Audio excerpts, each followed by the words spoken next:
queria pedir para a Simone responder, que tem a ver com o que a gente precisa, o que precisa ser feito para articular qualidade no pré-natal, parto e puerpério. Que tipo de lacunas a gente precisaria superar? Para Franciele, chegaram outras questões. A primeira da Lígia Betelli. Quais são as fontes de financiamento da Casa Ângela? Qual o papel da Helena Catão? Qual o papel do psicólogo na Casa Ângela? E do Felipe Ferri, quais os fatores críticos da experiência da Casa Ângela e os principais desafios para levar essa experiência para a escala? Você responde primeiro, Simone? Boa tarde, está funcionando, né? Tá. Essa é uma pergunta complexa e eu vou começar falando do seguinte, né? Eu acho que primeiro tem que ter uma mudança na formação que incorpore o que nós sabemos hoje do que é a melhor assistência. No pré-natal, nós precisamos de dois aspectos muito importantes. Um é a volta das atividades educativas voltadas para o conjunto das questões da gravidez, do parto, do pós-parto, do cuidado com as crianças. Então, a gente tem as atividades educativas, às vezes, muito centradas em certos aspectos, como a amamentação, às vezes, de um jeito muito fundamentalista, inclusive, né? Que termina sendo pouco efetivo em muitas circunstâncias, né? Então, é uma atividade educativa muito burocrática, do tipo... prescritiva. Prescritiva, autoritária e muito burocrática, onde a pessoa pega o cartão, onde ela vai fazer o exame, etc. Né? A gente precisa de uma atividade educativa que ajude a mulher a entender como o corpo dela está se modificando, como o bebê se desenvolve, como ela pode, uma questão muito importante, muito ausente no caso brasileiro, como ela pode identificar sintomas de que a gravidez está em risco, né? Por exemplo, como ela reconhece sinais de eclâmpsia, sinais de parto prematuro, como ela lida com a hemorragia. Em alguns lugares tem uma linha direta onde ela pode ligar para falar de dúvidas. Essa é uma das questões muito importantes, ou seja, contar mais com uma paciente no pré-natal mais informada, né? Isso pode, inclusive, reduzir muito as taxas de prematuridade. Tem sido reconhecer problemas como infecção urinária, pré-eclâmpsia, esse tipo de questão precisa estar no pré-natal. Essa é uma das questões. O outro como a Franciele falou, não é? Aquela consulta rápida em que você faz algumas medidas, ela tem se mostrado muito pouco efetiva para resolver alguns dos maiores problemas da gente. Por exemplo, ela não instrumentaliza a mulher para a identificação desses sintomas, para buscar ajuda, então, essa atividade educativa não precisa ser necessariamente com o médico, vai até melhor com outros profissionais que têm mais, vamos dizer assim, vocação para a atividade educativa, que pode ser enfermeira, pode ser obstetriz, pode ser psicólogo, pode ser uma equipe interdisciplinar, onde o médico está inserido com a sua melhor vocação, mas os outros profissionais estão voltados para isso, né? Para isso, a gente tem que mudar a nossa formação. Então, eu vou insistir nisso, e uma das questões mais importantes, mais urgentes, é o Centro de Parto Normal Escola. Eu acho que a Casa Ângela tem servido, de uma certa maneira, como esse espaço, mas as universidades têm que ter Centro de Parto Normal Escola, dentro dos hospitais, anexos aos hospitais, onde o profissional de saúde possa ter a oportunidade de ver um parto espontâneo, porque, hoje em dia, ele entra e sai da formação sem nunca ter visto um parto espontâneo planejado.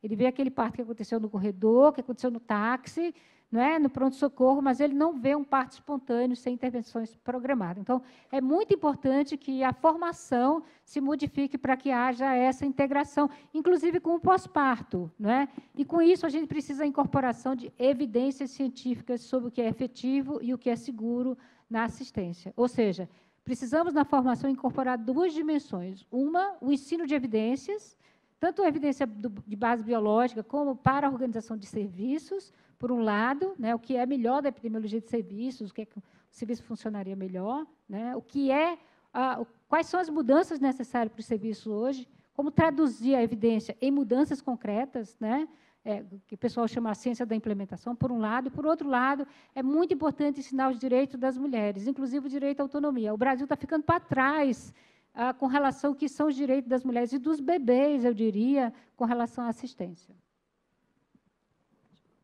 Franciele, você lembra das questões? Lembro. Então, eu vou responder primeiro da Lígia, que é psicóloga. Isso, da Lígia, que perguntou sobre o financiamento. Financiamento. Então, a Casa Ângela, desde o princípio, quando ela foi fundada, né, a parte da construção, enfim, na época havia um acordo com a gestão municipal e que quando a casa ficasse pronta, né, através de captação de recursos nacionais e internacionais, ela seria assumida pelo sistema público e passaria a ser do SUS para as mulheres daquela região. Mas, infelizmente, isso não aconteceu. A gente sabe que existem mudanças, né, em gestão. E, quando a casa ficou pronta, o convênio com o SUS foi negado. E, até hoje, na verdade, nós fizemos já vários caminhos para tentar conseguir essa parceria com o SUS. E, infelizmente, até hoje não foi possível ainda. Agora, nessa gestão, eu acho que foi a vez que nós estamos mais próximos de conseguir essa parceria. E, então, como que a casa funciona, né? Precisa não só de amor e carinho nesse trabalho, que eu mostrei para vocês, mas precisa de dinheiro, que não é pouco. Então, a casa ela funciona com parceiros, fundações que contribuem, né? Às vezes em projetos pontuais, e às vezes com uma verba maior. E também foi aberto para que as mulheres que não são, que têm condições, na verdade, de contribuir para o parto, elas acabam pagando por esse atendimento, né? Então, isso é feito uma triagem conforme a renda que ela tem, na verdade. Quando ela vai conhecer a Casa Ângela, a gente faz uma conversa com ela, e aí, conforme a condição financeira que ela tem, é determinado um valor que ela vai pagar ou não, né? Se ela se encaixa na gratuidade ou se ela vai pagar. Então, nós temos vários preços, na verdade, várias verbas que entram. Então, por enquanto, a Casa Ângela se mantém assim. No penúltimo slide ali tinha os nossos principais parceiros, né, que contribuem para que a casa se mantenha. Então, emendando com a outra pergunta, que era dos desafios, acho que o nosso maior desafio é esse, é conseguir mesmo manter a casa em funcionamento pela questão financeira e ser pactuado na rede pública de saúde, daí a casa se tornaria pública, né, e todas as mulheres teriam acesso, e ter uma pactuação concreta, formal, com os outros serviços de saúde, né, em que as unidades básicas de saúde pudessem referenciar uma mulher de baixo risco para ter o parto na Casa Ângela, que não existisse esse preconceito, né, por ser uma casa de parto, e que a gente também tivesse uma pactuação formal com os hospitais da região, que ainda é difícil, né, agora a gente está tendo uma parceria um pouco melhor, mas ainda não existe nada formal com os hospitais da região. Então, esses são os nossos principais desafios. E a outra pergunta do trabalho da psicóloga, a gente tem uma psicóloga que ela atua uma vez por semana somente, infelizmente, né, a gente tem uma demanda maior, e ela atua mais em sentido de consulta mesmo. Então, nós, durante o pré-natal, identificamos mulheres, né, que estão precisando de um acompanhamento psicológico, através do que ela nos conta, através do que nós percebemos, e nós encaminhamos para a psicóloga, e ela vai fazer, né, um atendimento individual com essas mulheres. Então, ela trabalha só meio período, uma vez por semana. A experiência da Casa Ângela provocou mais perguntas, tem mais aspectos que as pessoas querem conhecer. A Jo Farias, da Associação das Primeiras Damas de Fortaleza, pergunta como as mães chegam até a Casa Ângela. Acho que talvez você já tenha respondido em parte, mas talvez você pudesse explicar um pouquinho melhor. E também o Cláudio, do IFEND, quer saber se é viável fazer tutoriais em vídeo para atividades educativas no pré-natal. E eu acho que, em relação a isso, ambas poderiam comentar. Bom, a parte de como elas chegam são de várias formas, através do boca a boca, principalmente, a mulher que passou por lá, teve uma experiência bacana, ela com certeza vai falar para as mulheres que ela conhece, para a família, e também por internet, né? Hoje em dia, felizmente, aqui em São Paulo, porque eu, né, venho de Santa Catarina, como vocês viram, eu acho que aqui em São Paulo existe um movimento um pouco maior das mulheres, assim, em busca mesmo do que é melhor. Então, elas vão para a internet, elas pesquisam o que é o parto humanizado, o que existe de possibilidades, e elas acabam encontrando a Casa Ângela muitas vezes pela internet, né? E aí vão até lá para conhecer. E aí ela tem a opção, né, como eu falei também na apresentação, ela pode optar em ter o parto lá, ou então só participar dessa preparação para o parto também. Se ela, né, tem mulheres que falam, não, eu não gostei desse modelo, não me sinto bem, né, nesse modelo casa de parto, prefiro ter o parto hospitalar. Então, tudo bem, a gente respeita a opção dela, mas oferece todo esse preparo para esse nascimento, né? Então, elas chegam dessa forma. E a outra? Qual é a sua opinião a respeito de tutoriais para ações educativas no pré-natal? Vídeos, né? Vídeos como tutoriais. Bom, na Casa Ângela, né, vou falar pela nossa experiência, nós não trabalhamos muito com estilo palestra nesses grupos de gestante. A gente trabalha mais em oficinas, em grupos mais interativos, com formas mais lúdicas, digamos assim, né, nessa preparação, tanto trazendo a parte técnica da informação, como também, né, essa questão emocional, mas a gente trabalha de uma forma mais dinâmica, com trabalhos mesmo que elas possam ver, com bonecas, com enfim, recursos que nós temos à disposição na casa. A gente não tem experiência de trabalhar com vídeos. Eu acho que seria legal esses vídeos para divulgação nacional, assim, de internet, de programas mesmo, campanhas. Eu acho que isso ajuda a sensibilizar muito. Eu queria comentar sobre isso. Eu acho uma ideia excelente usar tutoriais em vídeo sobre a educação pré-natal, tanto para profissionais, né, para ajudar eles a desenvolver uma oficina, né, com essa dimensão assim mais participativa, etc., quanto também com conteúdo objetivo. Muitos países têm usado agora informação dirigida à usuária pela internet por várias vias, inclusive vídeo, e isso inclui checklist de qualidade da assistência. Por exemplo, uma das questões que me ocorre, por exemplo, checklist de exame, de interpretação de exame. Pode parecer uma coisa, enfim, um pouco descabida, mas no Brasil a gente está vivendo, por exemplo, uma epidemia de sífilis, né, na gravidez, que é um dos grandes problemas da qualidade da atenção. Então, alguns países têm investido para que a usuária saiba qual é o conjunto dos exames que deve ser feito, no caso, por fase da gravidez, para que ela possa monitorar sua assistência.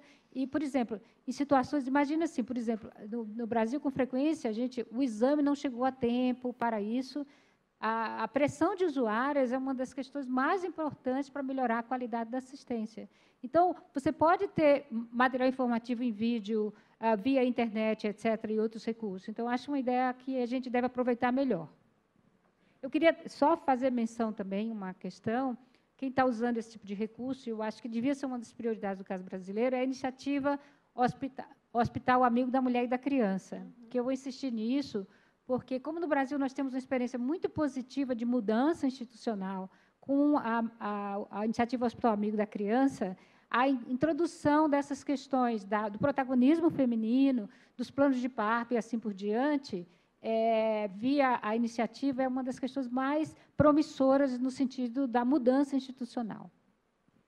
Chegou aqui também uma outra pergunta do José Luiz Setúbal, sobre se vocês tiveram algum caso de depressão pós-parto e como vocês lidaram ou como vocês imaginam que poderiam lidar caso isso ocorra. Que eu me recordo, a gente teve, acho que uns 2 casos, e aí é fácil da gente perceber, né, quando essa mulher está entrando numa depressão, por esse acompanhamento. Então, nós conhecemos a mulher antes, sabemos como ela como é a história da vida, e no pós-parto, esse acompanhamento ajuda muito nessa identificação. E aí, o que nós fazemos quando identificamos, isso tanto no pré-natal quanto no pós-parto, quando identificamos um problema relacionado à saúde física ou emocional, nós vamos recorrer à ajuda de outros profissionais. Então, é feito um encaminhamento, né, para um ambulatório, tanto um médico que a mulher já conheça, ou então a gente ajuda ela a encontrar onde é esse serviço, né, de atenção.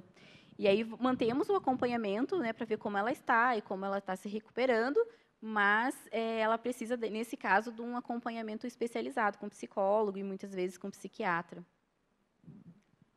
eu queria dizer que a gente tem estudado isso e tem encontrado uma lacuna enorme, né, na assistência à depressão, ou todas as questões de saúde mental, depressão pós-parto, estresse pós-traumático, né, que tem em grande quantidade.